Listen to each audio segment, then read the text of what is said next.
안녕하세요. 오늘 이 시간에는요, 여러분과 좀 더 조근조근 이야기를 잘 나누기 위해서 새로운 장비를 준비했어요. 요즘 좀 민감한 고감도 마이크를 제가 과감하게 투자를 했습니다.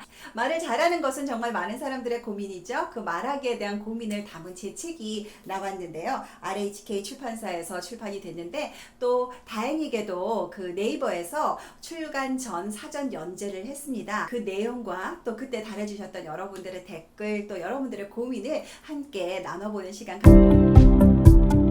나는 과연 어떻게 말하는 사람일까? 여러분들도 궁금하시죠? 자, 읽어드릴게요. 저는 현재 우리나라의 한 대학원에서 공대생을 위한 말하기 수업을 진행하고 있는데요. 이 수업에서 언제나 학생들에게 말의 수레바퀴를 그려보라고 주문합니다. 학생들은 막연히 자신이 발표를 잘하지 못한다고 생각하고 사람들 앞에 나서는 것을 두려워하는데요. 이렇게 하면 자신이 어떤 부분에 자신이 있고 어떤 부분이 자신 없는지 또 이번 학기에 무엇을 집중해야 하는지 분명히 알게 됩니다. 방법은 간단해요. 먼저 하얀 종이를 한 장 준비한 다음 거기에 커다랗게 원을 그립니다. 이 원을 8등분 하는데요. 각 조각에는 내가 말하기에 있어서 중요하다고 생각하는 요소들을 적어 넣습니다. 발표 내용, 발성, 제스처, 스토리텔링, 자신감, 템플릿 만들기, 청중 사로잡기, 영어 발표 이렇게 나눴어요. 다음은 각 조각에 선을 그리고 각각의 요소마다 내 현재 상태를 표시한 후 전체적으로 어떤 모양의 수레바퀴가 되는지 살펴보는 것입니다. 이렇게 하면 자신의 영역별 상태를 알 수 있으면서 그 중에 비교적 자신 있는 것, 부족한 점 등을 한눈에 볼 수 있죠. 궁극적인 목표는요, 말하기에 여러 영역이 조화를 이뤄서 균형 잡힌 안전한 수레바퀴를 만드는 겁니다. 말하기 전체를 하나의 덩어리로 생각해서 잘한다, 못한다 이렇게 말을 할 것이 아니라 문제를 조각으로 나누면 훨씬 다루기 쉬워져요. 부족한 부분을 찾아내서 바로 그 부분에 집중을 하면 되니까요. 어떤 상황에서든 자신의 상태를 객관적으로 말하는 것은 정말 중요한 일입니다. 자신의 현재 상태를 잘 아는 사람은 알 수 없는 불안감에서 벗어날 수 있으며 남과 자신을 비교하거나 공정하지 못한 기준을 들이대는 등의 끊임없는 자기 학대를 멈출 수 있으니까요. 이런 원리는 인생에서도 마찬가지로 적용이 됩니다. 사는 게 너무 불행해요. 코칭을 위해 사람들을 만나 관심사를 물으면 다짜고짜 이렇게 부정적인 이야기를 꺼내는 사람들을 많이 만납니다. 하지만요, 인생에는 여러 영역이 있죠. 사회생활이나 금전 문제 같은 외적인 영역, 가족이나 친구, 연인 등 관계의 영역, 육체적, 정신적 건강이나 여가생활, 내적 성장, 종교 같은 어떤 내면의 영역. 이렇게 다양한 인생의 영역들 가운데서 어느 부분에 만족을 하는지 알아야 해법에 집중을 할 수가 있습니다. 그렇지 않으면 인생 전체가 문제 덩어리로 보여서 뭘 해야 할지 도무지 알 수 없게 됩니다. 그러니까요, 지금부터라도 집중하고 싶은 영역을 골라서 1부터 10까지 나누고 각 영역의 만족 수준을 스케일로 말하는 연습을 해보세요. 그렇게 하면 인생 전체를 비관적으로 보는 대신에 현재 내 인생의 어느 부분에서 균형이 깨졌는지 알 수 있어요. 두렵고 불행하다고 느껴지는 삶을 이런 방식으로 고요히 들여다보면 무엇을 해야 할지가 선명하게 보일 것입니다. 자, 이제 다시 말하기로 돌아가 볼게요. 말하는데 영 소질이 없어요. 너무 못해요. 이렇게 말하는 학생들을 참 많이 만나는데요. 말의 수레바퀴를 해보면 알겠지만 말하기에는 정말 다양한 요소가 있고 그 가운데서 단 하나도 못한다는 것은 말이 되지 않습니다.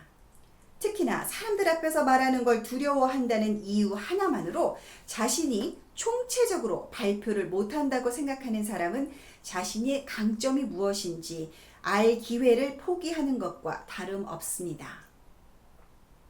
어느 날요, 한 학생이 발표를 시작하는데 시작은 좋았지만 얼굴이 점점 붉어지더니 마지막에 가서는 목까지 아주 빨갛게 변해버리는 일이 생겼어요.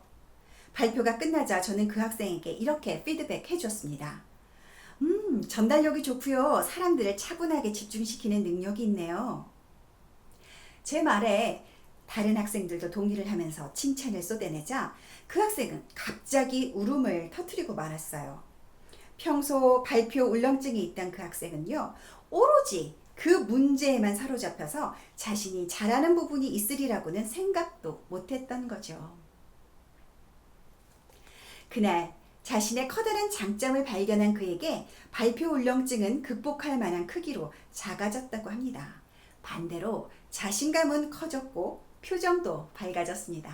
말의 수레바퀴 같은 도구는요, 자신을 바로 보게 하는 힘을 선사합니다. 무엇보다도 사람을 병들게 하는 다른 사람과의 비교로부터 자유롭게 해주고 어제보다 나은 사람이 되고 싶게 만들어줍니다. 말하기도 인생살이도 더 잘 해나가려면 중간 점검이 반드시 필요하니까요. 이렇게 말의 수레바퀴를 직접 그려보면 나는 어떻게 말하는 사람인가 알게 되겠죠? 자, 이렇게 연재된 글에 대한 여러분들의 댓글 함께 나누도록 하겠습니다.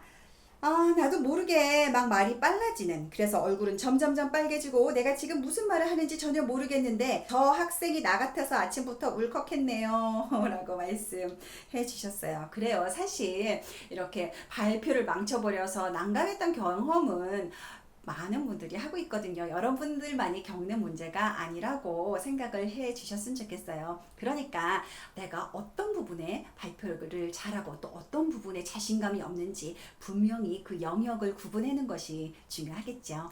또 학교에서 이런 것들 정말 가르쳐야 한다고 생각합니다. 왜 우리나라 교육은 선생님만 말하고 학생들은 끄덕거리기만 하는지. 네, 또 아주 좋은 말씀 적어주신 분 계세요.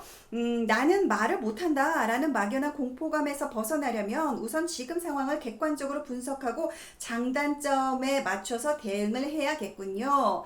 그렇습니다. 바로 제가 책에서 적어놓은 요지를 분명히 파악해 주셨는데요. 정말 잘해보고 싶다면 푸념보다는 일단 분석이 먼저겠네요. 그렇습니다. 분석이 먼저입니다. 나는 어떻게 말을 하는 사람인지 먼저 아셔야 돼요.